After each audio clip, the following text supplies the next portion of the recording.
አንድም እንኳን የአምላክነት ገንዘብ ሳይጠፋ ስጋን የራሱ አደረገ ነው የምንለው። ከዛም በዚያ ስጋ ከመገለጡ አንጻር ግን ራሱን ዝቅ አድርጎ በምን ከመገለጡ አንጻር? በስጋ ከመገለጹ አንጻር ራሱን ዝቅ አድርጎ በጥፊ እንኳን እስከ መመታት ደርሷል እያልን ያለ ነው።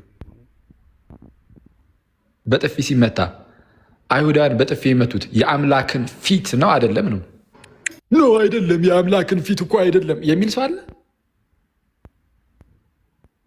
የአምላክን ፊት ነው በነገራችን ላይ በጥፊ የመቱት። ምክንያቱም ያንን ፊት፣ ያንን ስጋ፣ ያንን ሰውነት አምላክ ነው የራሱ ያደረገው፣ ቃል ነው የራሱ ያደረገው። ስለዚህ የራሱ ገንዘቡ ሆኗል ኦልሬዲ።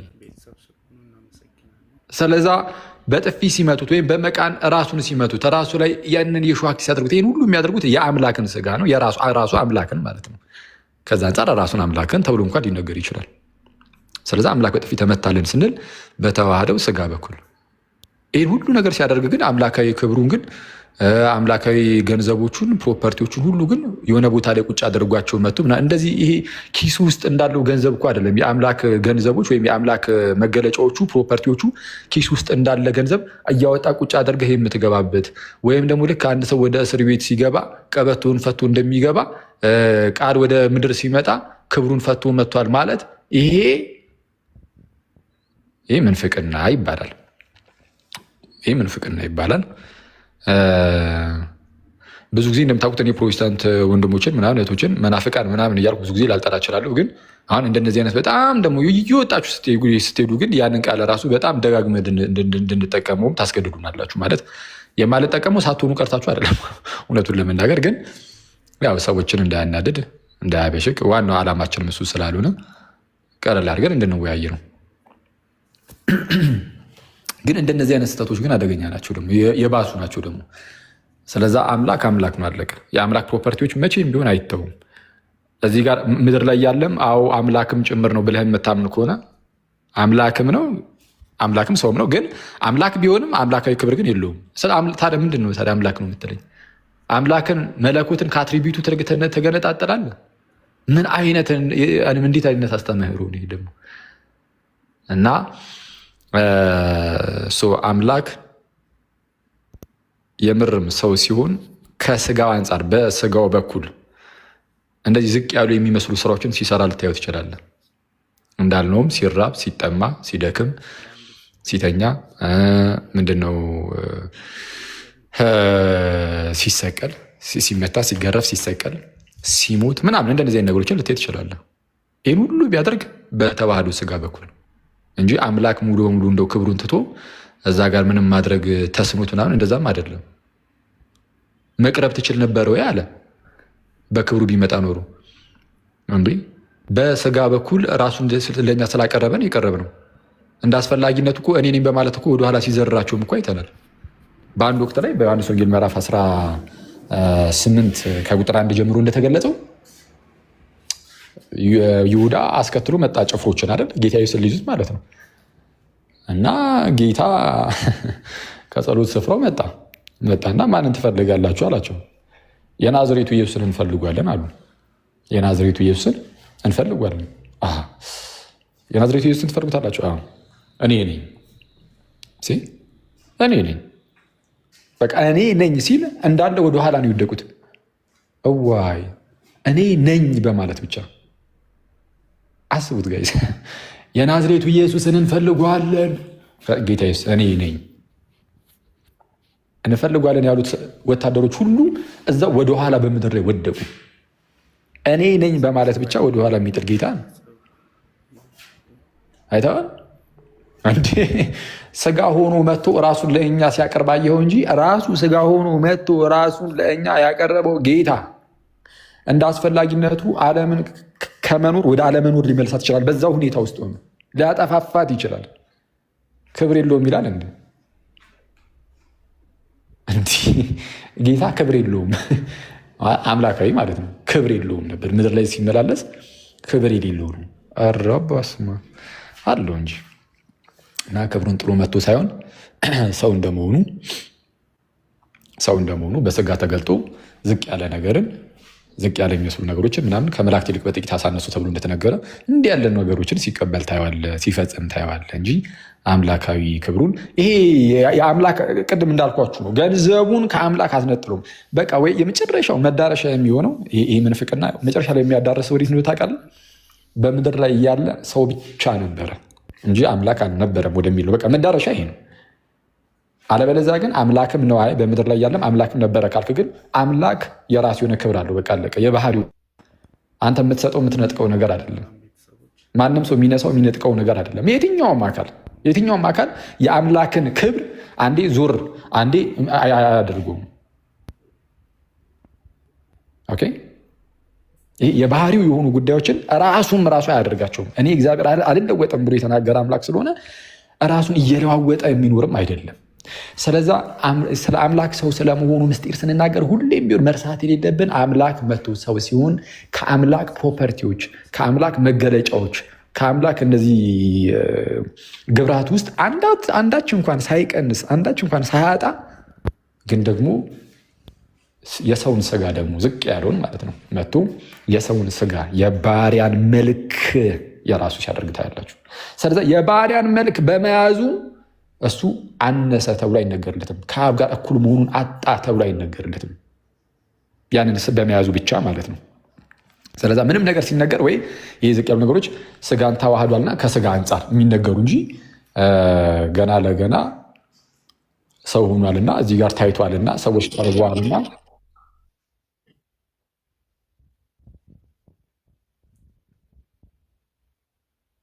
ኦኬ እሺ እያስተገባ ነበረ ሰው ሲገባ እና ሰው ቀርበውታልና በቃ እንደው አምላካዊ ክብር ባይኖረው ነው ማለት ልንል አንችልም። ምንም ገና ሕፃን እያለ በእናቱ እቅፍ ሳለ ነገስታት ከሩቅ ሀገር መጥተው ሲሰግዱለት አይተናል። እጅ መንሻ የሚሆን ዕጣን፣ ወርቅ፣ ከርቤ ምናምን አቅ ሲያቀርቡለት አይተናል። ያውም በኮከብ ተመርተው መጥተው ኢማጂን ከሩቅ ሀገር የጥበብ ሰዎች ሰብአ ሰገል መጡና የተወለደው የአይሁድ ንጉሥ ኧረ ወዴት ነው እያሉ ጠየቁ። ከዛ በኋላ ሄደ ያገኙት የት ነው? ንጉሥ ነው። ኢማጂን አሁን ወደ ንጉሥን የመጡት ሲመጡ ያገኙት በአንዲት ብላቴና እቅፍ በእመቤታችን ማለት ነው። እና በዛች ብላቴና እቅፍ ሆኖ በእመቤታችን እቅፍ ሆኖ ሲያገኙት የሆነ ይሄ እንደው በአንዲት ብላቴና እቅፍ ያለ ልጅ ምናምን ብለው ንቀው ራሱ አድጉ ወዲያውኑ ተንበረከኩ። ሰብአ ሰገል ከሩቅ የመጡት እነሱ በእመቤታችን እቅፍ ላለው ሕፃን እዛው ነው በጉልበታቸው በርከካሉ። ከዛ እጅ መንሻን አቀረቡ። ኢማጅን እንዲህ ሁሉ ነገር የሚደረገው ገና በእናቱ እቅፍ ላለው ለዛ ሕፃን ነው። ምክንያቱም ማስቀድሞ በነቢይ ምን ተብሎ ተነግሮ ነበረ? ኢሳይያስ 9:6 ላይ ሕፃን ተወልዶልናል፣ ወንድ ልጅም ተሰጥቶናል፣ ስሙም አለቅነትም በጫንቃው ላይ ነው፣ ስሙም ድንቅ መካር፣ ኃያል አምላክ፣ የሰላም አለቃ፣ የዘላለም አባት ተብሎ ይጠራል።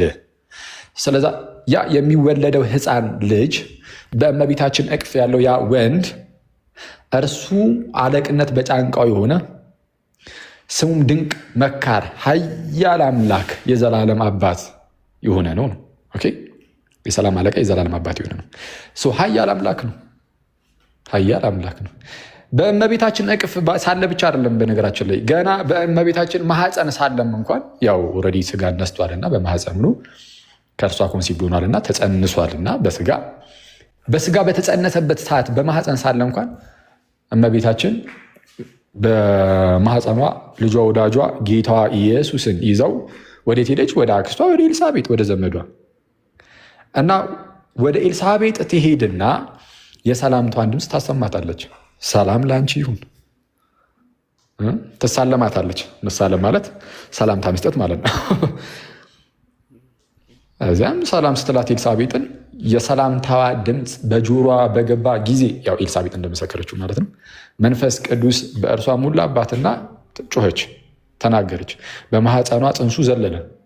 ይህ ሁሉ ነገር እየተፈጠረ ያለው እኮ በማህፀኗ የምርም እውነተኛ ጌታን ይዛ ስለመጣች ነው። እንዴ ይህ እኮ ነው ክብሩ። ይሄ ነው እውነተኛ ጌታ በማህፀኗ አለ ከነ ክብሩ ይሄ ክብር የሌለው ዝም ብሎ ልክ አንተ አሁን እነሱ ወንድማችን ሳሚ የሚያስበው አይ ቲንክ ጌታ መጥቶ በዚህ ሲመላለስ ማለት ነው በቃ አንድ የሆነ ሳሚን የሚያክል ጎረምሳ ዝም ብሎ እንደ እየተመላለሰ ነው የሚመስለው። ጌታ ይቅር ይበለንና ከዛን ግን የኃጢአት ሳይሰራ ለየት የሚለው እሱ የጌታችን በቃ አንዱ ዝም ብሎ ኃጢአት ሳይሰራ ዝም ብሎ የተመላለሰ በቃ ግን ሁሉ ነገሩ በቃ እንደ ሳሚ አይደለም። በኢየሱስም አምላካዊ ክብር ያለው ነው። ሳሚ አንድ ኖርማል ሰው ብቻ ነው። ጌታ ኢየሱስ ግን አክቹዋሊ በሰውነቱም እንደ ሳሚ አይደለም። ሰው እንደመሆኑ እንደ ሁላችን ነው፣ ግን ከኃጢአት ሁሉ ንጹህ ነው። ከኃጢአት ሁሉ የራቀ ነው። ፕላስ ደግሞ የመለኮት ስጋ ነው። ያ ስጋ የቃል ስጋ ነው። የአምላክ ስጋ ነው። ስለዛ በስጋ ተገልጦ የመጣ ክቡር የሆነ ጌታ ነው ኢየሱስ። እርሱ በምድር ላይ ሳለም ክቡር የሆነ ጌታ ነው። አምላካዊ ክብር ያለው ጌታ ነው። ሰው በመሆኑ አምላካዊ ክብሩን የምንነሳው አይደለንም። ስለዛ ሰው ሆኖ ሲያየው አምላክነቱን እየካደው ነው ሰው እና ከዚህ ቀደምም ሰው አናመልክም የሚል ነገር ሲናገር ነበር። ለነገሩ እንደውም እሱን ትምህርቱን የቀየረ መስሎ ነበር። ሰው አናመልክም። እሺ ምን እንደምታመልከው አምላክ ነው። ኦኬ እሺ ጥሩ ነው።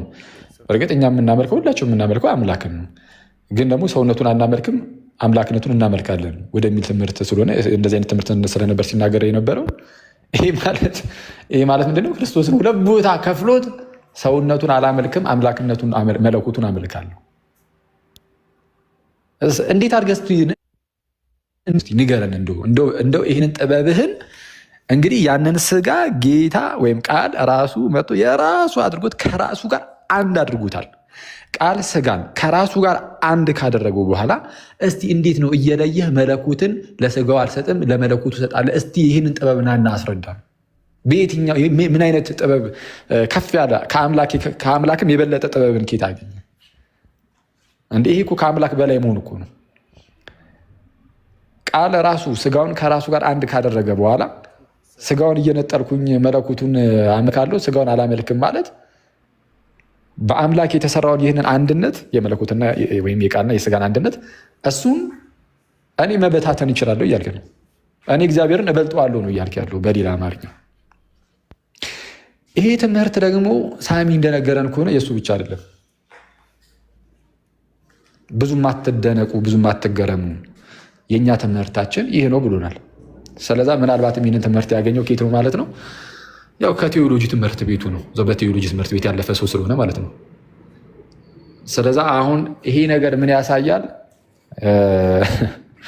እኔ ጋይዝ አሁን ያለንበትን እያወራን ያለነውን የስነ መለኮት ከፍታ አስቡት። አሁን እየተነገረ ያለው የነገረ እግዚአብሔር ጉዳይ በጣም ከፍ ያለ ጉዳይ ነው። እስከ ዛሬ ድረስ እንደነዚህ አይነት አደገኛ ትምህርቶቻቸውን በምን ሸፍነው ነበር ሲኖሩ የነበሩት? በምን ነበር ሲሸፍኑ የነበሩት? በፈረደበት ገድላት፣ ድርሳናት፣ ተአምራት። ኢማጂን አያችሁ አይደል? ይሄ ነው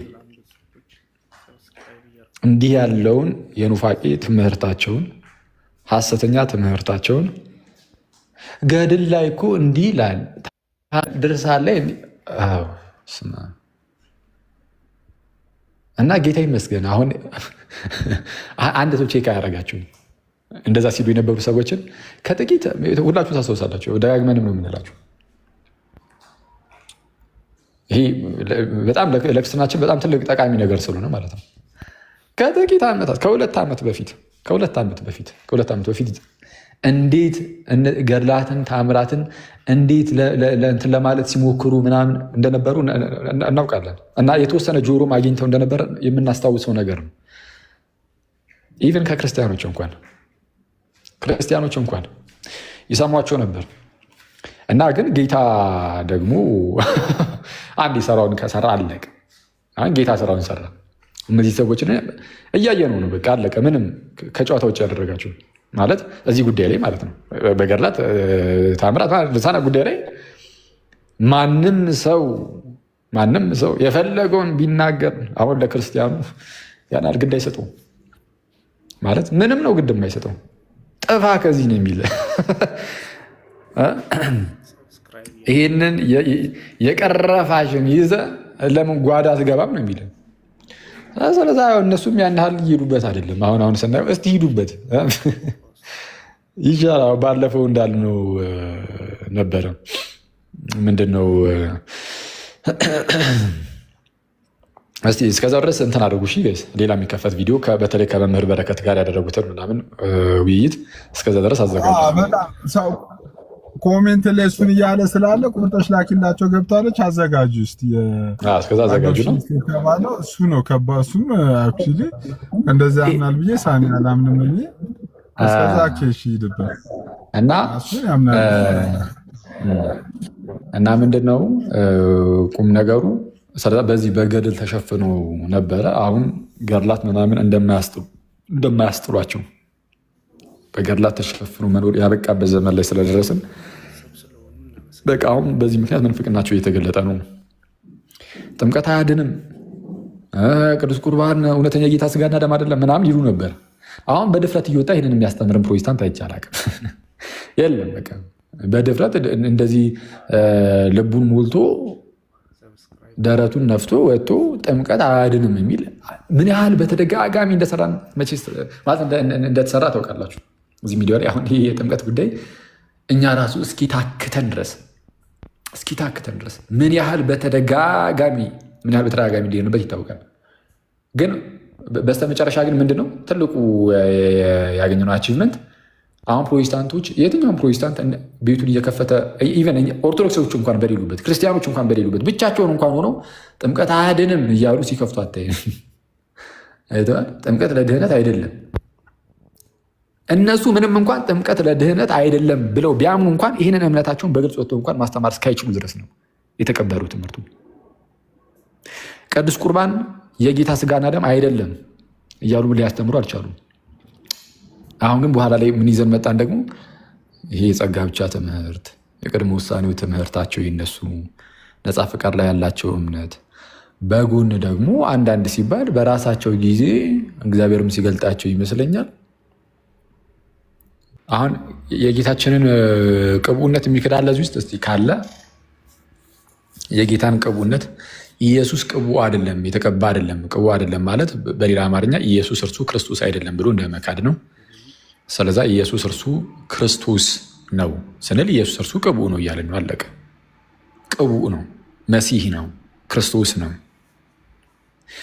ኢየሱስ መሲህ እንደመሆኑ ቅቡ እንደመሆኑ ነቢይ ተብሎ ይጠራል። ነቢይ ተብሎ ይጠራል። ይህንን የሚክዳለ ክርስቶስ ነቢይ መሆኑን ማለት የክርስቶስን ነቢይነት፣ የነቢይነት ሮል፣ የነቢይነት ስራ ይህንን የሚክድ አንድም የለም በክርስትና ውስጥ። በተለይ ሶስቱ ኦፊሶች ይሄ በተለይ አውሳቢ ዘቂሳሪያም እንዳስቀመጠው ቸርች ሂስትሪው ላይ በተለይ እነዚህ ሶስቱ ምን መሰላቸው? በአጭሩ በብሉይ ኪዳን ጉባኤ ውስጥ ወይም በብሉይ ኪዳን ቤተክርስቲያን ውስጥ ቤተክርስቲያን የሚለው ጽንሰ ሀሳብ በብሉይ ኪዳን ማለት እንደምታውቁት ቤተክርስቲያን ጉባኤ ማለት ነው። በግሪክ የብሉይ ኪዳን መጽሐፍ ቅዱስ ውስጥ ሴፕቱዌጀንት ውስጥ ማለት ነው የእግዚአብሔር ጉባኤ፣ የጌታ ጉባኤ ወይም የእግዚአብሔር ጉባኤ እየተባለ የተገለጸውን ቤተክርስቲያን ኤክሌሲያ ብሎ የሚያስቀምጠው ጉባኤ፣ ቤተክርስቲያን፣ ኤክሌሲያ አንድ ነው። በዛ በጉባኤ ውስጥ ወይም በዛ በቤተክርስቲያን ውስጥ የተለያዩ ነቢያት ይነሳሉ። ከዛ ደግሞ ካህናት፣ ሌላው ነገስታት። እነዚህ ሶስቱ ስለ ሶስቱም ስለ ነቢያትም ከነቢያቱም ከነገስታቱም ከካህናቱም ጋር በተያያዘ እዛው አስቀድሞ በዛው በብሉይ ኪዳን ማለት ነው የተነገረ አንድ ተስፋ ነበር። ከነቢያት ጋር በተያያዘም የሚመጣ አንድ የሆነ ነቢይ እንዳለ፣ ከነገስታት ጋር በተያያዘም አንድ የሚመጣ ንጉስ እንዳለ፣ ከካህናት ጋር በተያያዘም አንድ የሚመጣ ካህን እንዳለ በሶስቱም ጉዳይ ተነግሯል። ሶስቱም የሚጠቁሙት ጌታችን ኢየሱስ ጋር ነው። ስለዛ ጌታችን ኢየሱስ ሶስቱንም ፈጽሟቸዋል። የነቢይነትን፣ የክህነትን፣ የንግስና ሶስቱንም እነዚህን ስፍራዎች ይዞ እነዚህን ፈጽሟቸዋል። ስለ ነቢይነት ለምሳሌ በዘዳግም 18 ላይ እንደተነገረው ከወንድሞች እንዳንተ ያለ ነቢይን አስነሳላቸዋለሁ ተብሎ እንደተነገረው ሌላ ነቢይ እና የእሱን ቃል የማይሰማ ደግሞ እንደሚወገድ የተነገረለት ማለት ነው። በኋላ ላይ ለጌታ ተሰጥቶ ተነግሯል። ከንግስና ጋር በተያያዘ እግዚአብሔር ለዳዊት እንደማለ እናውቃለን። እንደማይጸጸትም ከወገብ ፍሬ በዙፋን ላይ አስቀምጣለሁ ተብሎ እንደተነገረው፣ ስለዛ መንግስቱ ለዘላለም እንደማይጠፋ የተነገረበት የተስፋ ቃል ማለት ነው። እንዲህ ያለ መሐላ ከመሐላ ጋር የሆነ እንዲህ አይነት ነገር ተቀምጦለታል። ስለዛ ክርስቶስ ይህንን የንግስናውን ነገር ከዳር ያደረሰው ፍጻሜውን ያደረሰው እሱ ነው፣ ክርስቶስ ነው። ከክህነት ጋር በተያያዘም በመዝሙር 110 ላይ እንደተገለጸው አንተ እንደ መልከጼዴቅ ሹመት ለዘላለም ካህን ነህ ብሎ እግዚአብሔር ማለ ተብሎ ተነግሯል። እና በዚህም አይጸጸትም። ስለዛ ከመሐላ ጋር የሆነ ክህነት ለወደፊት እየተጠበቀ ነው። እንደ ሌዊ የሆነ ስርዓተ ክህነት ላይ ተቀምጦ ምን ተብሎ ተነገረ በመዝሙር ላይ? እንደ ሌዊ የሆነ ክህነት እንደ አሮን የሆነ የክህነት ስርዓት ላይ ተቀምጠው እንደ መልከ ጼዴቅ ተብሎ ተነገረለት። እንደ መልከ ጼዴቅ ሹመት አንተ ለዘለዓለም ካህን። ለምንድን ነው የሚያስፈልገው? የአሮን ክህነት እያለ ለምን የመልከ ጼዴቅ ተጠበቀ? የአሮን ክህነት ዘላቂ አይደለም፣ አለቀ። ጽኑ አይደለም። ስለዚህ ድካም ያለበት ነውና ልክ እንደ መልከ ጼዴቅ ሹመት የሆነ ግን ካህን ግን እንደ መልከ ጼዴቅ ሹመት ካህን የሆነ እንዲህ ያለ ታላቅ የሆነ ካህን ከሰማያት ከፍ ከፍ ያለ በዋናነት የነቢይ ትርጉሙ አለቀ። የእግዚአብሔርን ነገር ወስዶ ለሰዎች የሚናገር ነው። ክርስቶስ እንዲሆኑ ሲመጣ በስጦታ መልክ እየተሰጠው የሚናገር አይደለም። ለነቢያት ያኔ በሚችሉት አቅም የሆነች ነገር እግዚአብሔር አምላክ ያሳያቸዋል። እሷን ነገር ይይዙና ለሕዝቡ የሰራዊት ጌታ እግዚአብሔር እንዲህ ይላል፣ እስራኤል ሆይ እንደዚህ እንደዚህ እንደዚህ እያሉ ይናገራሉ። ልክ ጌታ ጋር ስትመጡ እግዚአብሔር እንዲህ ይላል እያለ የሆነች ነገር እየተገለጠችለት የሚናገር እንደዚህ አይነት ከነቢያት አንዱ የሆነ ጌታ አይደለም። እርሱ ነቢይ ነው፣ ግን በባህሪው በቃ አለቀ። የራሱ ነው። የባህሪው ነው ስንል ዝም ብሎ እንደው በስጦታ መልክ እየተሰጠው የሆነች ነገር ተቀብሎ እሷን ይዞ መጥቶ ልክ እንደ ሌሎች ነቢያት ተብሎ ስለተነገረ ማለት ነው። ልክ እንደ ሌሎች ነቢያት በዛ መልኩ የተደረገ አይደለም። እንደዛ አይደለም። እግዚአብሔር አምላክ በልጁ ተናግሯል። በልጁ ሲናገር ግን እንዳልኳችሁ ልጁ ከአባቱ ጋር አንድ ነውና ጭራሽ የአባቱ ቃል ተብሎ ተነግሯልና በመጀመሪያ ቃል ነበር፣ ቃልም በእግዚአብሔር ዘንድ ነበረ ስለተባለ ያ ቃል ቃል አብ ነውና የእግዚአብሔር ቃል ነውና በራእይ 19 ላይም እንደተነገረው ስሙም የእግዚአብሔር ቃል ተብሏል ተብሎ ተነግሮናልና የእግዚአብሔር ቃል እንደመሆኑ ልክ እንደሌላው ነቢይ ልታየው አትችልም። እንደሌላው ነቢይ ነው ሹመቱ ብለህ ልትናገርለት አትችልም። ለዛ ነው ከሌላው ሁሉ ነቢይ ሲለየው በዕብራውያን ምዕራፍ 1 ቁጥር 1 ላይ ቅዱስ ጳውሎስ እግዚአብሔር በብዙ አይነትና በብዙ ጎዳና ከጥንት ጀምሮ ለአባቶቻችን በነቢያት ተናግሮ ይላል። እግዚአብሔር በብዙ አይነትና በብዙ ጎዳና ከጥንት ጀምሮ ለአባቶቻችን ከዚህ ቀደም ላሉት አለ ጳውሎስ ለአባቶቻችን በምን ተናግሮ በነቢያት ተናግሮ አሁንስ ሁሉን ወራሽ ባደረገው ደግሞም ዓለማትን በፈጠረበት በልጁ በዚህ ዘመን መጨረሻ ለእኛ ተናገረን አለ። እግዚአብሔር ከጥንት ጀምሮ ሲናገር ነበር፣ አሁንም ተናግሯል አለ። አሁንም ተናግሯል። ጥንት ላይ የተናገረው በነቢያት ነው አለና አሁን ግን በነቢይ አላለም። አሁን የክርስቶስን ነቢይነት እየካደ ነው አይደለም፣ ግን ከሌሎች ነቢያት ጋር ግን አብሮ የሚቆጠር ግን አይደለም። ሌሎች ነቢያት ነቢይ በተባሉበት ስፍራ ላይ ክርስቶስ አብሮ ከእነርሱ ጋር እንደ አንድ ነቢይ አብሮ የሚሰለፍ አይደለም። ከነቢያት አንዱ ማለት ነው ተደርጎ እንደዛ የሚሰለፍ አይደለም። ይልቁንም ጌታ እርሱ የአብ ልጁ ቃሉ ነው እና ዓለማትን በፈጠረበት በልጁ አለ። ዕብራውያን ምዕራፍ 11 ላይ ደግሞ 11 ምዕራፍ እዛው ዕብራውያን ላይ ማለት ነው ዓለማት በእግዚአብሔር ቃል እንደተዘጋጁ እናስተውላለን እናውቃለን ይላል። ዓለማት በምን እንደተዘጋጁ? በእግዚአብሔር ቃል እንደተዘጋጁ። ዓለማት የተዘጋጁት በእግዚአብሔር ቃል ነው። ጳውሎስ ምን አለ? ቀደም ብሎ አንደኛው ምዕራፍ ላይ ዓለማትን በፈጠረበት በምኑ? በልጁ ሚኒንግ በቃሉ በዚህ ዘመን መጨረሻ ለእኛ ተናገረን። ስለዛ ሲናገር እንዲህ ያለ የራሱ የአብ ቃሉ ስለሆነ ከነቢያት አንዱ ተብሎ አይነገርለትም። ወይም ደግሞ እንደ ነቢያት ነው እርሱም የተሾመው እንደ ሌሎቹ ነቢያት ነው ተብሎ አይነገርለትም።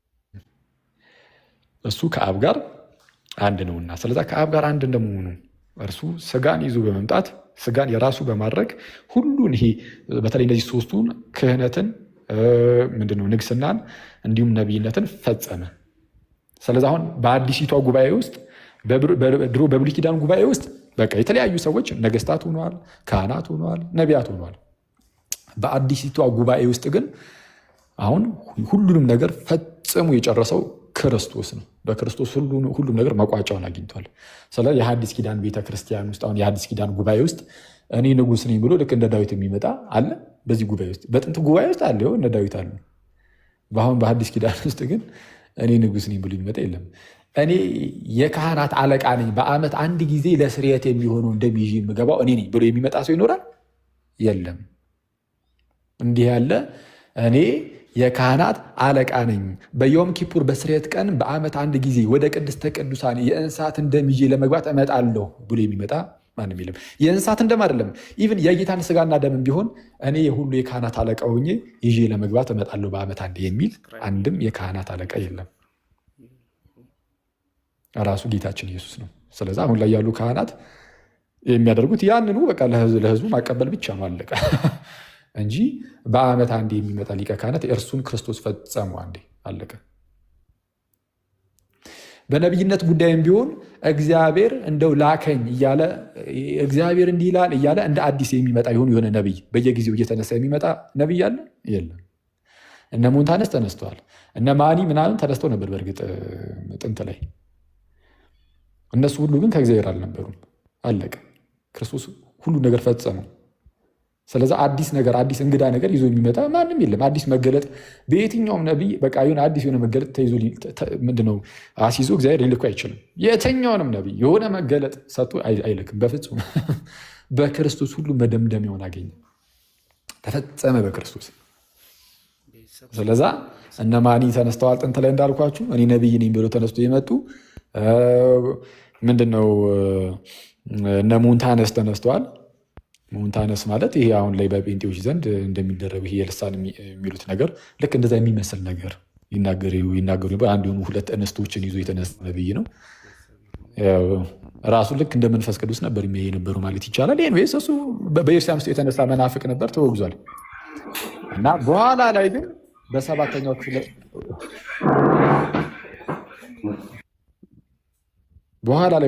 ክፍለ ዘመን ላይ ደግሞ በዚህ በአረቡ ምድር ደግሞ ነብይ ነኝ ብሎ የተነሳ አንድ ወንድም አለ።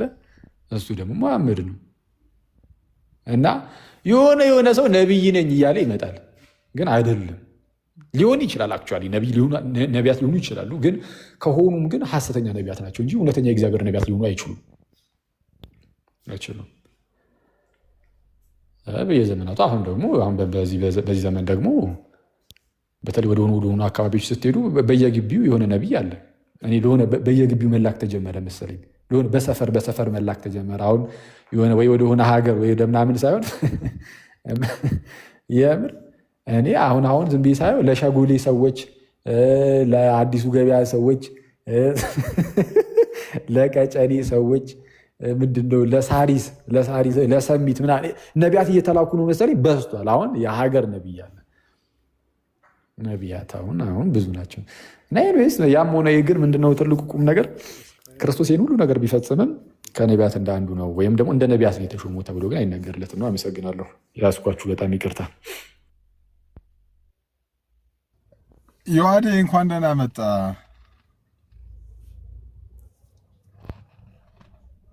እንደና ቆያችሁ። ሲሶ፣ አኬ፣ ዘኪ፣ አንትሽ፣ ሩሂ፣ እዝነት ሁላችሁም እታችም ያላችሁ እንዴት ዋላችሁ? እንዴት አረፈዳችሁ? ሁላችሁም ሰላም ብያለሁ። ነገር ካሉ አሁን ቅድም በእርግጥ አኬ በስፋት ሄዶበታል። እኛም ትናንትና የተወሰነ ሄደንበት ነበር እና ሳሚ አይ ቲንክ እንዳላችሁት ማለት ይሄ ዳጸ ልሳን ምናምን ቢሆን በጣም መልካም ነው። እንደዛ ቢሆን መልካም ነው። ድካም ምናምን ቢያረግለት እና ለመመለስ ለማስተካከል ቢሞክር በጣም መልካም ነው። በጣም የንስጥሮስንም የሆነ ድብልቅልቅ ያለ ነገር ስለሆነ ሲናገር የነበረው አንድ ይሄ አዶፕሽኒስት ሄሬሲ አይደለም የሚል ነገር ተናግረዋል። የጸጋ ልጅነት ማለት ነው። በጸጋም የባህሪም ልጅ ነው ብሎ ባይዘው ሁለቱንም የተናገረው የጸጋም የባህሪም ነው ብሎ ተናግሯል። የጸጋም የባህሪም ነው ካለ ሁለት ልጅን ኤግዛክትሊ እያመነ ነው እየተናገረ ነው ማለት ነው። ሁለት ልጅ በክርስቶስ ሁለት ልጅ ነው የሚለውን ትምህርት ማለት ነው። ሲቀጥል ተአምራቱ በጸጋ ነው በባህሪ ነው ካለ ማለት የባህሪ ያለው ተአምራት ሲሰራ የነበረው ግን በጸጋው ነው ካለ እንዴ ማለት የትኛው ነው? ማነው ጸጋ ተቀባይ? ማነው የባህሪው? ሁለት እየከፈለው አይደል? የጸጋና የባህሪ ብሎ እየለየ በጸጋው ነበረ ሲሰራ የነበረው እንጂ ልክ እንደ ነቢያቱ አክቹዋሊ ልክ እንደ ነቢያት ነው ያለው ማለት ነው። የክርስቶስ ሹመቱ የክርስቶስ ክብሩ እንደ ነቢያት ከነቢያት እንደ አንዱ ነው ብሎ በመናገሩ ራሱ ትልቅ ሄሬሲ ነው። እንደ ድሃ ጸልሳን ከሆነ ግን ቢያስተካክለው በጣም መልካም ነው። ክርስቶስ በጸጋ ሳይሆን የባህሪ ልጅ ነው። ወልደ አብ ወልደ ማርያም አንድ ልጅ። ከዛ ደግሞ ሁሉም ሲያደርጋቸው የነበሩ በጸጋ ነው ወይም ደግሞ በተሰጠው። እንደውም እነ አርያንስ ደግሞ ይሄ ከመከራው ብዛት የተነሳ የዕብራውያን መልእክት የሚያብራሩበት መንገድ በጣም ሚስ ያደረገ ስለሆነ በተሳሳተ መንገድ ስለሆነ የሚያብራራበት መንገድ ለምሳሌ ይሄ ዕብራውያን ምዕራፍ 5:7 ላይ አለ አይደለ? ከሞት ሊያድነው ወደሚችል ከብርቱ እንባና ጩኸት ምልጃና ጸሎትን አደረገ እግዚአብሔርም ስለ መፍራቱ ተሰማለት የሚለውን አርዮሳውያን ሲያብራሩ ወይም ደግሞ የሚረዱበት መንገድ እንዴት ነው? ኦኬ ከመከራው ብዛት ወይም ደግሞ ከመከራው በኋላ ነው ያንን ክብር ያገኘው ጸጋን ያገኘው። ሶ ከመከራው ብዛት ያገኘው ክብርና ጸጋ እንጂ በባህሪው ይሆን አይደለም ብለው ነበር ሲያነሱ የነበረው ማለት ነው።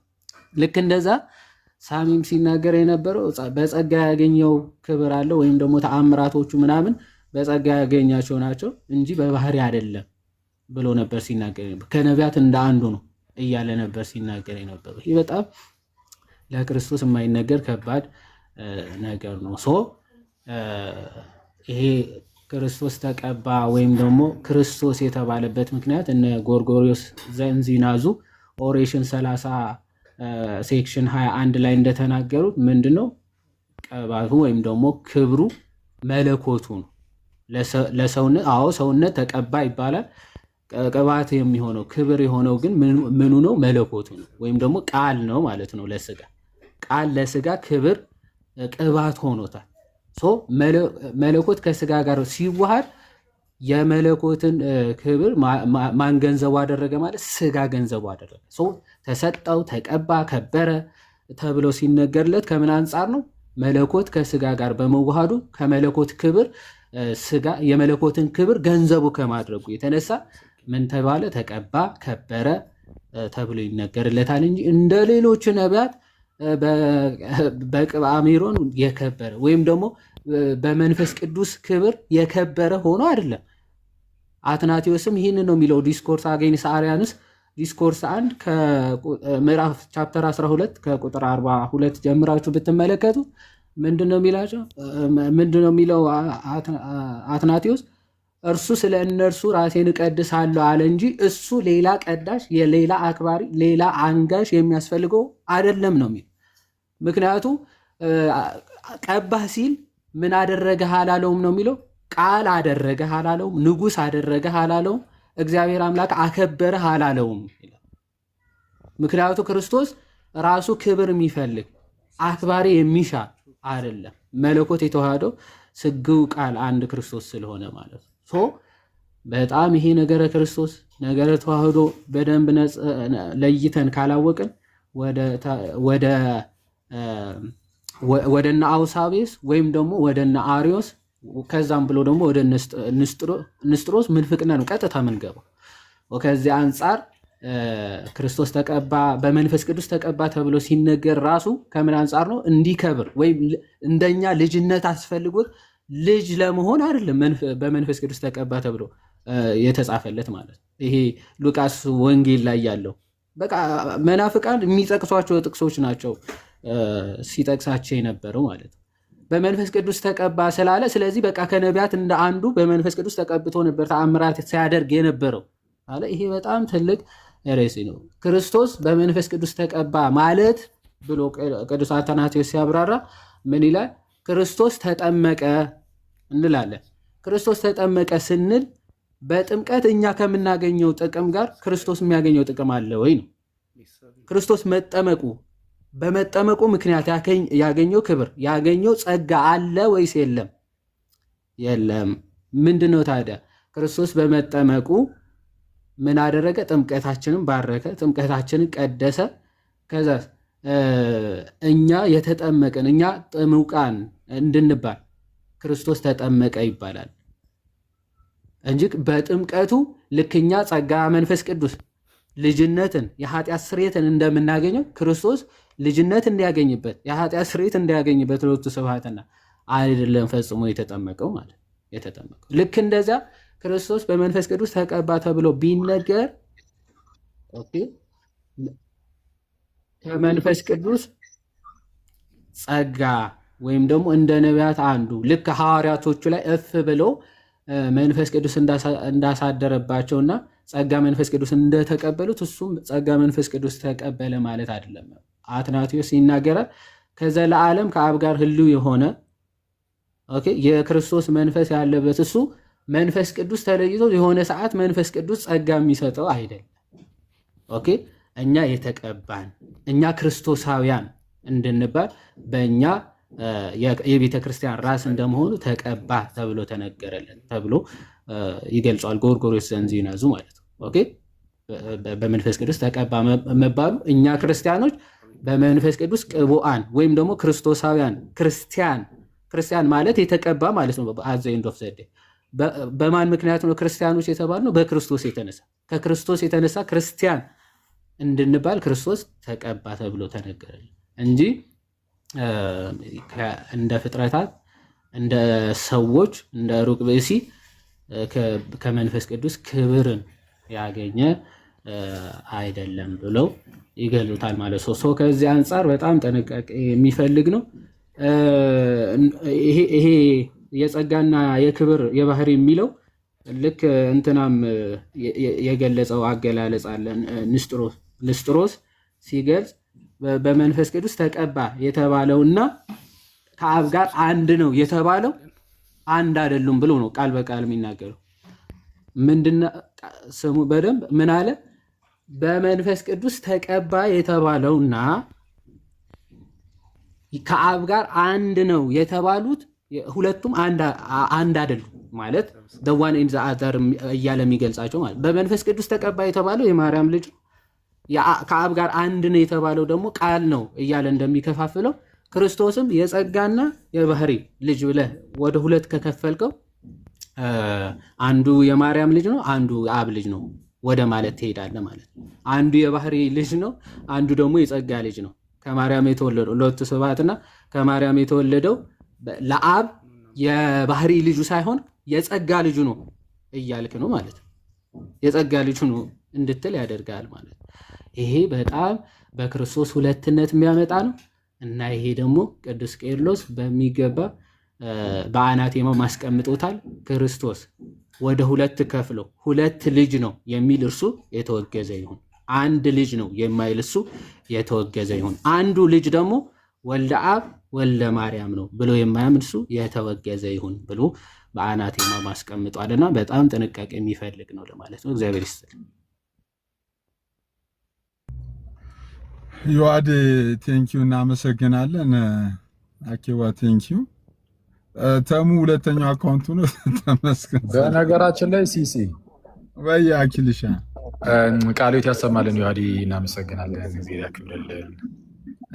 እንትን አሁን ጌታችን እንደዚህ መንፈስ ቅዱስን ተቀበለ ምናምን መንፈስን ተቀበለ ምናምን የሚል መንፈስ ቅዱስ በእርሱ ላይ መጣ ምናምን የሚል አይነት ነገሮች ቢኖሩ አክቹዋሊ ያለም ግን የምርም ተቀብሏል። መንፈስ ቅዱስን ተቀብሏል።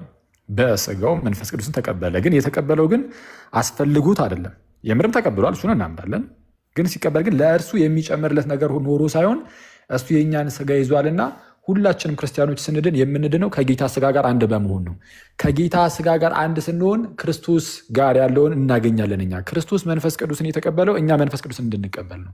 በክርስቶስ በኩል ነው። አሁን ያን እንደነዚህ በረከቶችን ሁሉ የምናገኘው ጌታ አስቀድሞ መንፈስ ቅዱስን ስለተቀበለ ነው። ለምሳሌ ሲጸልይ ተባለ እና አሁን ጸሎቱ ምናምና ለእርሱ ያን አያስፈልጉም ማለት ምንም የሚያስፈልገው ነገር የለም። ለራሱ ጌታችን ኢየሱስ ጸሎቱ አያስፈልገውም። ግን እርሱ መጸለዩ በእኛ በህይወታችን ውስጥ ግዴታ ለእኛ ለህይወታችን ያስፈልገናል። የእኛ ራሳችን አሁን ጸሎታችን ተሰሚነትን ያገኘው ጌታ አስቀድሞ ስለጸለየ ነው። ከጌታ ስጋ ጋር አንድ ስለምንሆን ልክ ስናምን ስንጠመቅ ከቅዱስ ቁርባን ስንካፈል ከጌታ ስጋ ጋር አንድ እንሆናለን። ከዛ በኋላ አባ አባ ብለን እንጮዋለን፣ እንጸልያለን። ጸሎታችን የተቀደሰውና በአብ ዘንድ ተቀባይነት ያለው ክርስቶስ አስቀድሞ የእኛን ስጋ ይዞ በእኛ ስጋ መጥቶ ስለጸለየ ነው። እና ከእኛ አንጻር ይሄ የድህነት ኢኮኖሚ ነው በክርስቶስ የተሰራው ማለት ነው። ስለዛ ክርስቶስ አስቀድሞ መጥቶ የእኛን ስጋ ይዞ መንፈስ ቅዱስን መቀበሉ መጸለዩ እኛ አሁን መንፈስ ቅዱስን እንድንቀበል የሚያደርገን እንጂ እሱ የሆነ ነገር ቸግሮት እየተሰጠው አይደለም። ሲጸልይም የሆነ ነገር ቸግሮት እንደው እባክህን ስጠኝ ብሎ እየተማጸነ እንደዛ አይደለም ነው። ግን እኛ እንድናገኝ ግን እነዚህ ነገሮች ሁሉ ጌታችን ፈጽሟቸዋል። እሱን ማወቅ አለብን። የሚስ የጸለየው ፌክ ነው ወይ? አይደለም፣ በፍጹም ጌታችን የጸለየው ፌክ አይደለም። ለምሳሌ አባ የሚያደርጉትን አያውቁምና ይቅር በላቸው ብሎ ሲጸልይ ፌክ አይደለም፣ የምርም ነው። ከአባቱ ጋር የተነጋገሩ ይሄንን ሊቀ ካህናት እንደመሆኑ የጸለየውን ጸሎት ተመልከቱት። ዮሐንስ ወንጌል ምዕራፍ 17 ላይ ስለ ቤተ ክርስቲያን አንድነት የጸለየውን ጸሎት፣ ስለ መጠበቅ የጸለየውን ጸሎት፣ ጠብቃቸው፣ አንድ አድርጋቸው እኔና አንተ አንድ እንደሆነ እነሱም ደግሞ በእኛ እንዲሆኑ ዘንድ ስለ እነዚህ ደግሞ ለምንሃለሁ እያለ የጸለየውን ጸሎት ይዩት። ምኑን ይሄ ፌክ? እንዴት ፌክ ይሆናል የጌታ ጸሎት? እና የጌታ ጸሎት ፌክ አይደለም። ግን ከዚህ በዘለለ ግን ነው የምለው አሁን ሊቀ ካህናት እንደመሆኑ የጸለየው ጸሎት ያለ አይደል? ከዚህ በዘለለ እሱ በምድር ላይ ሳለ መጸለዩ፣ መንበርከኩ ምናምን እነዚህ ሁሉ ነገሮች ከህይወት አንጻር ለእኛ ራሱ ይጠቅመናል ነው ያስፈልገናል። ለእኛ ጸሎት እኛ ራሱ ለምንጸልየው ጸሎት የእኛ ጸሎታችን በእግዚአብሔር ዘንድ ተቀባይነትን ማግኘት የጀመረው በሐዲስ ኪዳን ጌታ መጥቶ ስለጸለየ ነው። እውነተኛ የሆነ ጸሎትን ስላቀረበ ነው። የእኛ ጸሎታችን ራሱ በክርስቶስ በኩል ተቀባይነት ይኖራል ማለት ነው። እንደዛ ነው። ሲሱ እንዴ ታሙ እንዴ የጠፍቱ ነው ሰው የኔ አባት አኪ እንዴት ነህ? ሁሉ ሰላም? ኧረ ስንፈልግ ሻጣንሽ እኮ አባቢ አለውኝ። ሲሶዬ፣ ዮአድ፣ ዘካርያስ፣ አንቱሩ ይሄ ሁላችሁንም ሰላም ብያለሁ። ታችም ላይም ያላችሁ እንዴት ነህ? አኪ ዘጋኸኝ እኮ የኔ አባት። አለን ይመስገን አምላክ። ምን ዘጋሃለሁ? አንተ ሁሉን ነገሮችን ዘጋግተህ ፓፓ ነገረኝ እኮ ሲሶ። የተሙ አዲሱ አካውንት ነው፣ ፎሎ አድርጉት። ያኛው አካውንት ምን እንደሆነበት እንጃ፣ ፎሎ አድርጉት። አሁን ለቀቀልኝ እኮ ያኛው በአንተ አደርጎ ነበር አኪ። ኦኬ ነው እንዴ? እኮ ሳይ እኔ እንደዚሁም ራሱም የለህም ነበር እንጂ ቤት ምናምንም እኮ አልነበርክም። ቸርች ሄድክ መሰለኝ ወደ ገዳ ምናምን። እሺ እናወራበታለን በውስጥ። ሰላም እያሉላችሁ ሊዱ ዌልካም። አራት ሰውዬ ስንፍት ምን አይነት ሰው ማናት ብዬ እኮ ልጩሁ ሲጣራ ታውቃለህ አይደለ? እንደዚህ ተብዬ የተጠራው በአንተ ምክንያት እንደሆነ የፍቅር ሲዝን እንዴ እኔ እረስቸዋለሁ እሱን እራሱ እና አሁን ሊዱ ሲልኩ እንዴ ልጅ ካሉ ቀጥል አድርጎ የእኔ አበባ መድኃኒዓለም አለ እንዳይልሽ አንቺን የእኔ አበባ እንዳይልሽ ሊዱ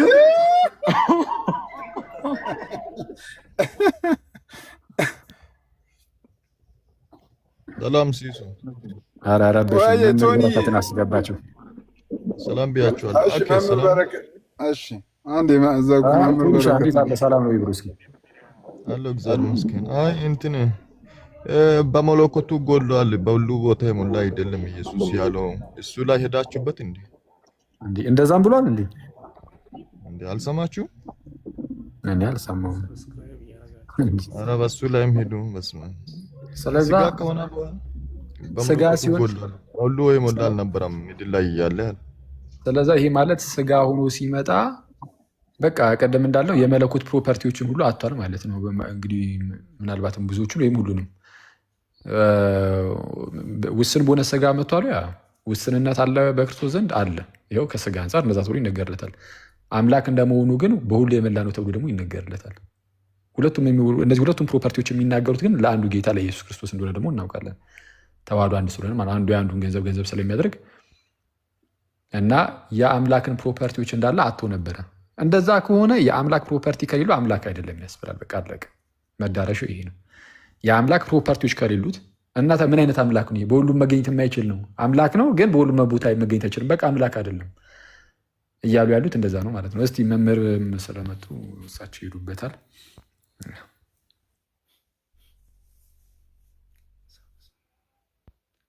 ሰላም ብያለሁ ሁላችሁንም። ሰላም ብለናል። መምህር እንደምን አሉ? ሰላም ለእርሱ እንኳን ደህና መጡ። ሰላም አኪ፣ ሁላችሁንም ሰላም ብያለሁ። ትንሽ ነገር ለማለት በጣም ብዙ ነገር ብላቸዋል፣ በቂ ነገር። ይሄ የጸጋ ልጅ የሚለው ነገር ባይዘው የአዶፕሽኒዝም ብዙ አይነት ነው፣ ብዙ አይነት አሉት። ምን ቫሪያንት አለው? አንዱ በቃ ክርስቶስ የጸጋ ልጅ ብቻ ነው የሚሉ አሉ። ሌሎች ደግሞ የጸጋ ልጅ ከባህሪ ልጅነት ላይ የጸጋ ልጅነትን የሚደርቡ አሉ። እንደ ሰውነቱ ጸጋን ተቀበለ፣ በተቀበለው ጸጋ ንጉሥ፣ ካህን፣ ነቢይ ሆነ። ስለዚህ በዚህ ምክንያት ጸጋን በመቀበሉ የጸጋ ልጅነት አለው የሚሉ ከባህሪ ልጅነት ላይ የባህሪ ልጅነትን ሳይክዱ ከባህሪ ልጅነት ላይ የጸጋ ልጅነትን የሚደርቡ አሉ። እና ይህ ለምሳሌ 8ኛው ክፍለ ዘመን አካባቢ በካቶሊክ ቤተክርስቲያን ስፔን አካባቢ የተወገዘ አንድ የአዶፕሽኒዝም አይነት እንደዚህ አይነት አለ። አይ በመለኮቱ የባህሪ ልጅ ነው፣ በሰውነቱ ግን ጸጋን ተቀብሏል እና ጸጋን ስለተቀበለ የጸጋ ልጅነት አለው የሚሉ እና መቀበሉ ጸጋ እንደ ቅዱሳን ኤክስተርናሊ ተቀብሏል ነው። ኤክስተርናሊ ከተቀበለ ከውጭ ቅዱሳን ሌላ ሰዎች ከውጭ ጸጋን እንደሚቀበሉ እንደ ሰውነት ተቀብሏል እና በዚያ በተቀበለው ጸጋ የጸጋ ልጅ ማለት ጸጋን የተቀበለ ማለት ነው። ከውጭ የተቀበለ ማለት ነው ትርጉሙ ራሱ። በሀገራችንም ጸጋ የሚባሉት እንደዛ ነበር የሚያስተምሩት። እና ይሄ የአዶፕሽኒዝም ብዙ ታይፕ አለው። ባይዘው አንዱ ይሄ በጣም በጥንት የታወቀው በቃ ክርስቶስ የባህሪ ልጅነት የለውም የጸጋ ልጅ ብቻ ነው የሚለው አንዱ ነው፣ መሰረቱ ነው እሱ። ግን ከባህሪ ልጅነት ጋር የጸጋ ልጅነትን ደርበው የሚናገሩም አሉ እና እሱን ለማለት ነው። ሁለተኛ አሁን ክርስቶስ በደብረ ታቦር ተራራ ላይ ብርሃነ ምንድነው ክብሩ ሲገለጥ የተገለጠው ክብር የጸጋ ክብር ከሆነ እንደነ ሙሴ ክብሩ እንደተገለጠው ከሆነ የተመሰከረለት ልጅነትም የጸጋ ልጅነት ነው ማለት ነው። ምክንያቱም የጸጋ ክብር እየታየ የባህሪ ልጅነት ሊመሰከር አይችልም። እግዚአብሔር የምወደው ልጄ ይህ ነው እርሱን ስሙት ብሎ ሲናገር በክርስቶስ ላይ የታየው ክብር የጸጋ ክብር ከሆነ ልጅነቱ ራሱ የጸጋ ክብር የጸጋ ልጅነት ነው። ምክንያቱም ልጅ ይባላሉ እኮ ሌሎችም ነቢያት ልጅ የተባሉ አሉ፣ በጸጋ ልጅ የሚባሉ አሉ። እና የታየው ክብር ቅዱሳን እንደሚያገኙት አይነት ክብር በእነ ሙሴ ላይ እንደታየው አይነት ክብር ከሆነ የልጅነቱ ምስክር የሆነው ክብር የጸጋ ከሆነ ማለት ነው። ልጅነቱ ራሱ ምስክርነት የተሰጠው ልጅነት እግዚአብሔር በታቦር ተራራ ላይ የምወደው ልጄ ይህ ነው ብሎ ሲመሰክር የተመሰከረለት ልጅነት በጸጋ ክብር ሊመሰከረለት አይችልም። ካልሆነ የጸጋ ልጅ ነው ያስብላል። እና ኢምፕሊኬሽን አለው ብዙ አይነት የጸጋ ቫሪያንቶች ስላሉ ማለት ነው። እና ይሄ ክርስቶስ በደብረ ታቦር ተራራ ላይ የጸጋ ክብር ነው የታየበት በቅዱሳን ላይ እንደሚታየው አይነት ክብር ነው የሚለው በቃ ወደዛ የሚወስድ አስተምሮ ነው ማለት ነው። ከዚያ ውጭ ግን ይሄ ፕሮቴስታንት አስተምሮ ነው ወይስ ፔንቴኮስታሎች ናቸው እንደዚህ የሚያስተምሩት? እንደዚህ ነው የምናስተምር ብሏል ሳሚ። እና እንደዚህ ነው የምናስተምር ሲል እነማን ናቸው እንደዚህ የሚያስተምሩት? የሁሉም ፕሮቴስታንት አስተምሮ ነው? ከፕሮቴስታንት ውስጥ የተወሰኑ ዲኖሚኔሽኖች አስተምሮ ነው ወይስ የሆኑ ስኮላሮች የሚያራግቡት አስተምሮ ነው? የማን ነው? እሱ መታወቅ አለበት። ምክንያቱም ይህንን የሚቃወሙ ሌሎች ስኮላሮች ስላሉ ማለት ነው። ለምሳሌ እስኪ አንድ እንትን ላስደምጣችሁ። አርሲስ ፕሮል አኬ ታውቀዋለህ፣ ብዙዎቻችሁ ታውቁታላችሁ። የሪፎርምድ ካልቪኒስት ስኮላር ነው። ስለ ትራንስፊገሬሽን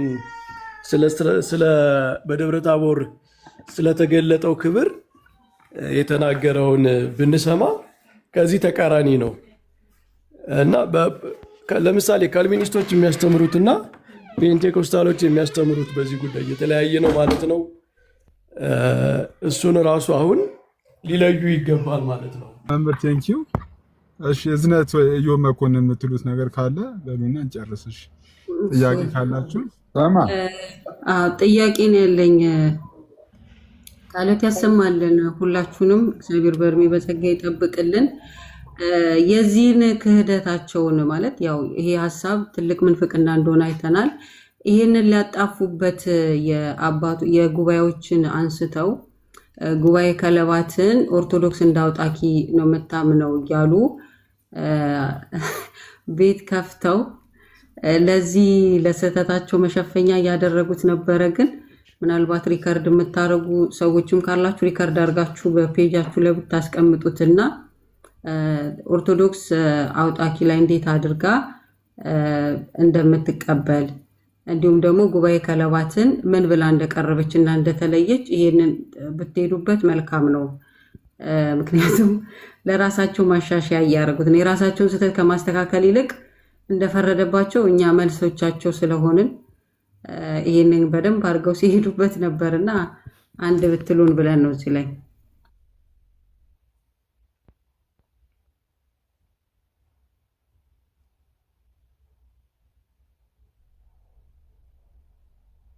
እሺ ሌሎች ወንድሞች ይሉበታል። ይሄ አውጣቂ ምናምን የሚለው አጀንዳ ማስቀየሪያ ነው እንጂ ያውቁታል እንዳልሆነም ማለት ነው። አውጣቂ ምናምን የሚለው ነገር አሁን ኢስተርን ኦርቶዶክሶችም ካቶሊኮችም እንደዛ አይሉም፣ ባለቤቶቹ እንደዛ አይሉም፣ በጉባኤ የነበሩ በታሪኩ የነበሩ ሰዎች አይሉም። እና ሲጀመር አውጣቂ እኮ መለኮት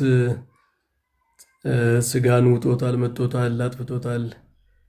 ትራዲሽናሊ አውጣቂ እንደዚህ ብሏል አላለም የሚለው አንድ ጉዳይ ሆኖ እንደዛ ነው የሚባለው። በሱ በትውፊት የሚተረከው እሱ ቤተክርስቲያን በጉባኤ ቤቶች ራሱ ከሚወገዙ ምንፍቅናዎች አንዱ የአውጣቂ ምንፍቅና። አውጣቂን እናወግዛለን፣ ንስጥሮስን እናወግዛለን እየተባለ ነው ምንፍቅና ብሎ የሚወገዘው። እና ይሄ ዝም ብሎ አንድ ቦታ ላይ ስህተት ሲፈጠር ሌላ ያንን እንትን ማያ መፈለጊያ ምናምን ነው። እንደው እንዲህ አይነት ነገሮች እንኳ ቢኖሩ የእነሱን ስህተት እኮ ጀስቲፋይ አያደርግም። አንድ ስህተት ፈልግ ቢገኝ እንኳ ሌላ ስህተትን ጀስቲፋይ አያደርግም፣ ስህተት በስህተት ስለማይስተካከል ማለት ነው። ግን እንደዛ አይደለም። ይህ ዝም ብሎ አጀንዳ ማስቀየሪያ ስለሆነ እሱን መተው ነው የሚሻለው። ሌሎች ወንድሞችም ሀሳብ ይስጡበት። እውነት ነው መምህሬ። እንትን የአጀንዳ ለማስቀየር ስለሆነ በተቻለ አቅም የእነሱ ይዟቸው የሚመጡትን እንደነዚህ ውሃ የማይቋጥሩ ሀሳቦች ላይ ያን ያህል ጊዜ መስጠትም አስፈላጊ አይደለም። ምንም ዩቲከስ ላይ ያለን እምነት ይታወቃል። አውጣቂ ገና በፊቱንም በዲዮስቆሮስም ኮንዲሽናል ቢሆንም እንኳን ውግዘት ተላልፎበታል። ኮንዲሽናል ነው ግን ማለት እንደዚህ የሚያስተምር ከሆነ ተብሎ አሁን ብዙዎቹ አውጣቂ እንዲህ ብሎ አስተምሯል ተብሎ የሚነገር አሁን መምህር የተናገሩት አላር ይሄ መለኮቱ ስጋውን መጥቶታል ምን አይነት ነገር ተብሎ የሚነገረው እንደው በታሪክ በትውፊት እና እነዚህ ኬልቄዶናውያኖቹ እንደተናገሩት ወይም እነ ፍላቪያን እንደከሰሱት አውጣቂን በዛ መልኩ የምርም አውጣቂ የሚያስተምር ከሆነ ዘን ወግዝ ይሁን ማለት ነው። ይህ ነው ኮንዲሽናል የሆነ ውግዘት ተተላልፎበታል። በኋላ ላይ ግን የመጣሁት እነ ጢሞቴዎስ በኋላ ላይ ከዲዮስቆሮስ በኋላ በቃ ውግዘት ነው ያስተላለፈበት። ወደ ሲሪያ አካባቢ ስትሄዱ ውግዘት ነው። እነ ሳይሮስ የሆነ ማለት በምንፍቅና አይነት ደረጃ ነው የሚፈርጁት ዩቲከስን ማለት ነው። የእኛ አባቶች ከጥንትም እንደዚህ ነገር አለ በትራዲሽን ውስጥ። በዚህ ምክንያት አሁን መምህርን በጉባኤ ቤት ምናምንም እንዳሉት እኛ ጋር በቃ እንደዛ ነው ይታወቃል። አውጣኪን ለምንድን ነው የምትቃወሙት ተብሎ አሁን አንድ ሰው ቢጠይቀኝ ጋር በቃ አለቀ። ሰውነቱን ስለካደ የሰውነቱን ፕሮፐርቲዎች ስለካደ ብለን እንመልሳለን ባጭሩ። ስለዛ አውጣኪን እየወቀስ ነው አውጣኪ ያለንን አንችልም። ስለዛ አሁን የእነዚህን የፕሮቴስታንቶችን ተረት መቀበልም አይጠበቅብንም። አለቀ። ስህተት ውስጥ ገብተዋል። ከዛ ለመውጣት ዝም ብሎ ያገኙትን ድንጋይ እየወረወሩ ስለሆነ እሱን ረስተን እዛው ላይ የተሳሳቱ ስህተት ላይ አንዳንድ እርማቶችን መስጠት፣ ማስተማር፣ መማማር የሚበጅ ነው። እዚህ ላይ ማንም ሰው ጥያቄ ስለማይሆንበት አጀንዳ ለማስቀየር እዩ ዘሚኬል አሰተኛ አሪፍ ነው።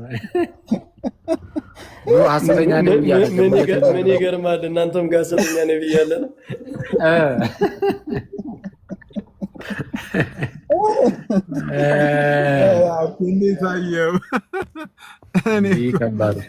ቆይ እንትንም ሲባል ነበር እንደ ጌታችን ኃጢአትንም ይቅር ሲል በራሱ ስልጣን ኃጢአትን ይቅር አላለም እየተባለ ነበር። ዳኒ ዶክተር ዳኒ ነው ያለች። እሱ እንኳን አይ ከዶክተር ዳኒ ይጠበቃል።